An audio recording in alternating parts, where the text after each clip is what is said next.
Hello friends, welcome to రుచి వంటిల్లు. ఈరోజు మనం ఎగ్ మసాలా గ్రేవీ చాలా టేస్టీగా ఎలా తయారు చేసుకోవాలో చూద్దాము. ఈ ఎగ్ గ్రేవీ మనకు అన్నంలోకి ఇంకా చపాతీలోకి చాలా టేస్టీగా ఉంటుంది. చాలా ఈజీగా చేసేసుకోవచ్చు. సో లేట్ చేయకుండా వీడియోలోకి వెళ్ళిపోదాం.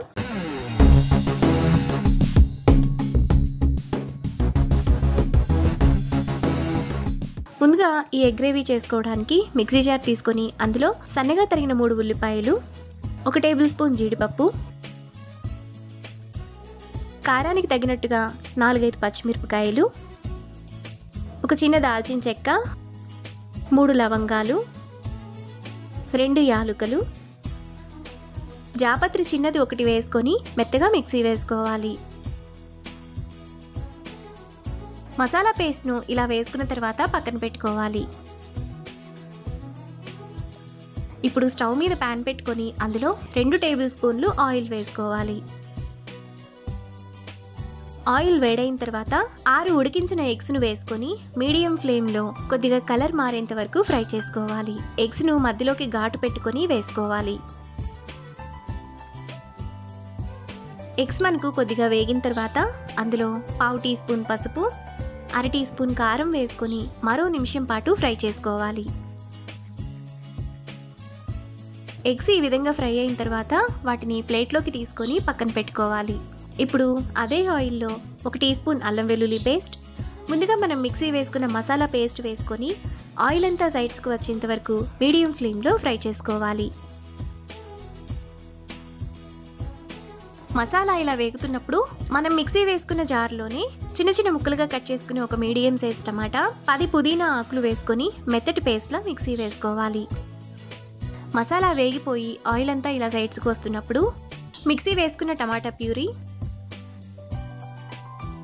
1/2 టీ స్పూన్ పసుపు, టేస్ట్కి తగినంత ఉప్పు, 1 టీ స్పూన్ ధనియాల పొడి, 1/2 టీ స్పూన్ గరం మసాలా వేసుకొని మరో నిమిషం పాటు మీడియం ఫ్లేమ్లో ఫ్రై చేసుకోవాలి. మసాలా బాగా వేగిపోయి ఆయిల్ అంతా ఇలా సైడ్స్కు వస్తున్నప్పుడు అందులో 2 టేబుల్ స్పూన్ల పెరుగు వేసుకొని మరో నిమిషం పాటు మీడియం ఫ్లేమ్లో కలుపుకోవాలి.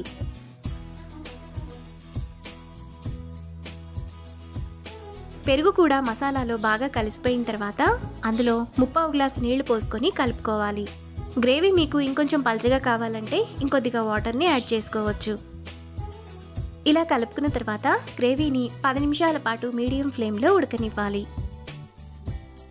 10 నిమిషాల తర్వాత గ్రేవీ మనకు ఈ విధంగా ఉడికిపోతుంది. ఇప్పుడు ఒకసారి బాగా కలుపుకొని ముందుగా మనం ఫ్రై చేసుకున్న ఎగ్స్ను వేసుకోవాలి. ఇప్పుడు ఎగ్స్ను కూడా మసాలాలో 2-3 నిమిషాల పాటు ఉడకనివ్వాలి.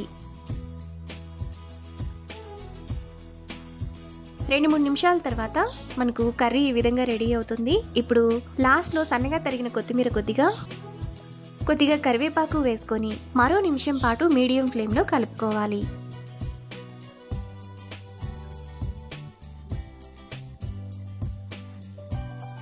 ఒక నిమిషం తర్వాత మనకు చాలా టేస్టీగా ఎగ్ మసాలా గ్రేవీ రెడీ అయిపోతుంది. ఇప్పుడు ఈ కర్రీని బౌల్లోకి తీసుకొని రైస్తో సర్వ్ చేసుకుంటే ఎంతో టేస్టీగా చేసుకునే ఎగ్ మసాలా గ్రేవీ రెడీ. ఈ రెసిపీని మీరు కూడా ట్రై చేసి మీకు టేస్ట్ ఎలా కుదిరిందో నాకు కామెంట్స్లో షేర్ చేయండి. ఈ వీడియో కనుక మీకు నచ్చినట్లయితే లైక్ చేసి, షేర్ చేసి, సబ్స్క్రైబ్ చేయండి.